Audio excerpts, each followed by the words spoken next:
It's going to be a sea of green in MetLife Stadium. Sam Bradford and the Eagles travel up I-95 to face Ryan Fitzpatrick and the Jets in East Rutherford, New Jersey. Will Chip Kelly's offense bounce back and get their first win of the season? Will Todd Bowles' defense be too much for them? The coach, Herm Edwards, is in the house. Good to see you as always. Yeah, it's good to be here. It's tough sledding for these Eagles right now. That's for sure. All right. A lot of different ways. You still have a whole lot of heart in Philadelphia, right? I do. We need you to pick it, though. Oh, pick it? Yes. New York is a 2-point favorite. Who gets the W? I think the Jets. The way that the Eagles are struggling right now on a lot of different fronts. And it starts with their front, actually. It starts with their offensive line play. That kind of makes this whole thing go when you think about what they're walking into. A dynamic defense in the Jets with a big-time front four, athletic players. Got a secondary that can snuff you out. And they're struggling. They're struggling to make third-down conversions. And when you do that, this offense gets off schedule. That's a problem. Their defense has already been on the field about 38 minutes a game. When you think about what the Jets want to do, they want to run it and pound it on you. If they're able to do that, this could be a long day for the Philadelphia Eagles. Stephen A.? I don't even know what there is to think about here. Look at the Sam Bradford, and you know, just imagine how the Jets defense is salivating. I will tell you this.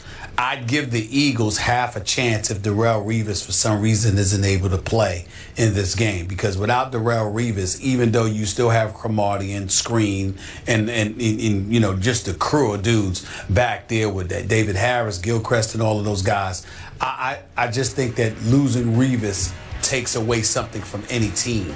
Having said all of that, I expect them to play.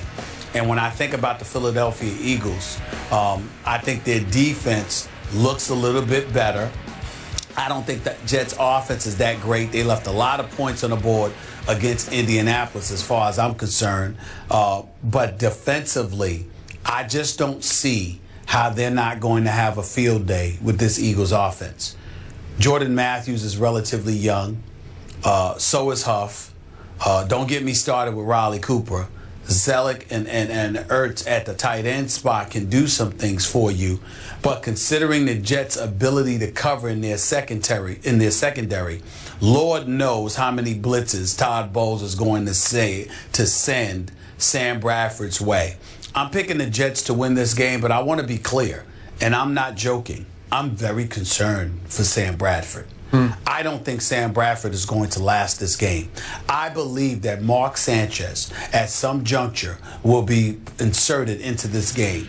I'm just hopeful and prayerful that it's because Sam Bradford is stinking up the joint and Chip Kelly decides to go in that direction, rather than Sam Bradford going out there and getting himself hurt, because the Jets are going to come at him all day long.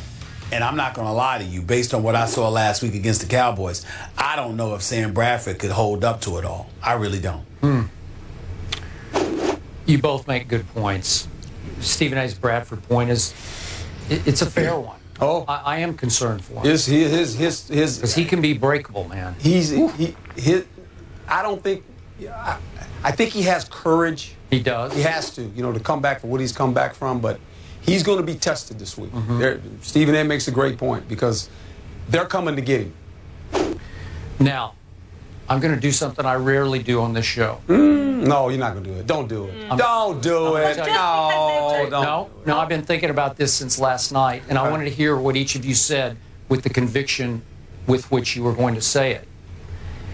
I've been doing this for a long time, and this is the classic case of the world thinks this is going to happen, and it doesn't. The world is on, you want to talk a bandwagon? It is dry. It's gone over the crest of the hill, and it's going 100 miles an hour straight downhill, maybe toward doom, because the betting public has bet this game from Eagles by 2.5 all the way to Jets by 2. That's a 4.5-point swing, and trust me, that is significant. It's monumental. It's a dramatic shift. Millions of dollars are being bet as we speak on the home team, because the other team looks to be a disaster. And I agree it is a disaster, but it's still a pro football team. And just 2 weeks ago, a lot of people thought it was a really good team going back just before the season started, right? Because a great offense. lot of people picked this team. I think a consensus picked this team to win the NFC East. I'm pretty sure of that. Yeah. I know Stephen A. did, and I can't quibble with that. That's right. Okay? I did. So in 2 weeks, how can they go from that to that? I saw one sign of life. I saw the second half at Atlanta when, I don't know what happened. Sam Bradford got it in gear. He got a little rhythm going. They were protecting him. It was bing, bing, bing, bing, bing. They got the Falcons a little bit on their heels. And I thought they looked like the Eagles, like they did in those 4 preseason games, right? In the second half at Atlanta. And they should have won the game, but the little kicker missed the 44-yard field goal, right? That would have probably won that football game. Why kick then on 4th and 1? I don't know. Why don't you go for it? You went for it when you're on the minus 30. You did. You did. You have to. You got to go for it.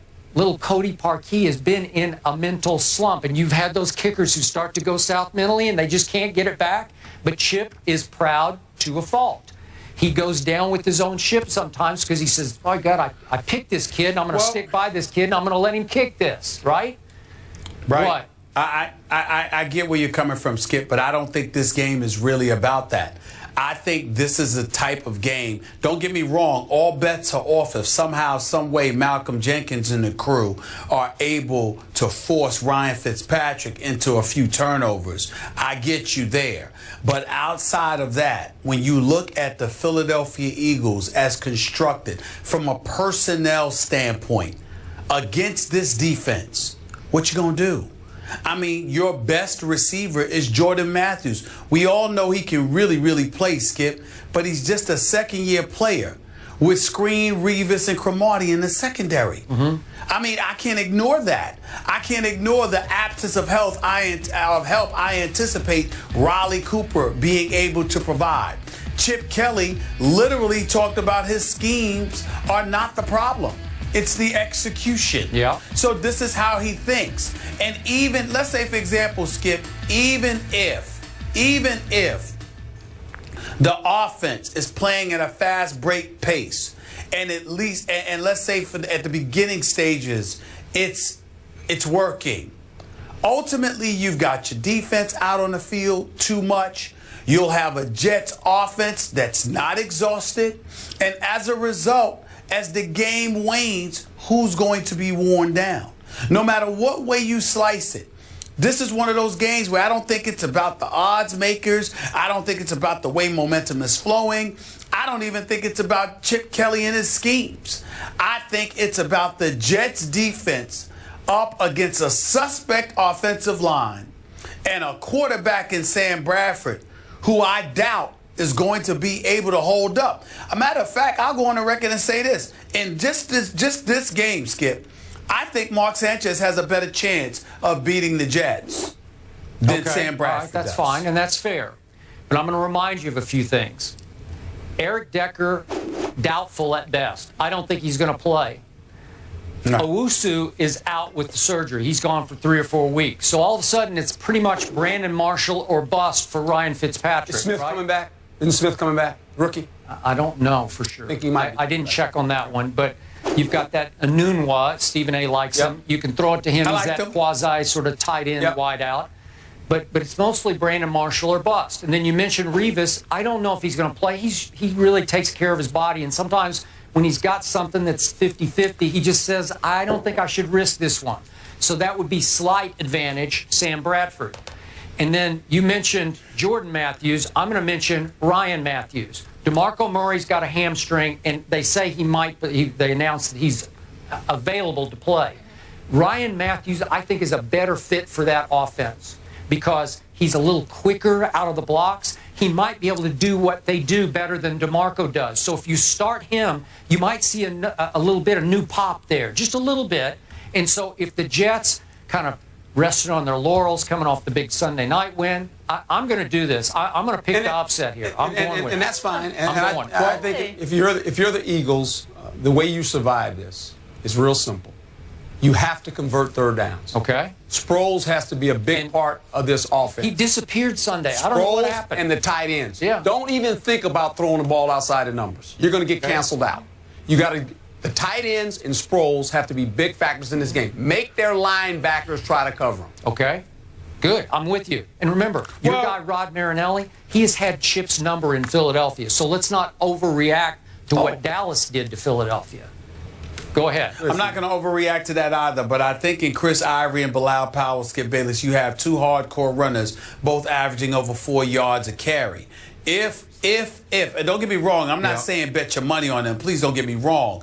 I'm simply saying that we have questions about the resolve of the Philadelphia Eagles. They've got quickness, they've got talent, but are they rough riders? Yeah. Can they really beat you in the trenches? That has been the question of the Philadelphia Eagles thus far. And I'm one of those guys that if I got questions about you in the trenches and you're going up against an elite defense, then I'm going to go with that elite defense because there's a question mark about you in the trenches.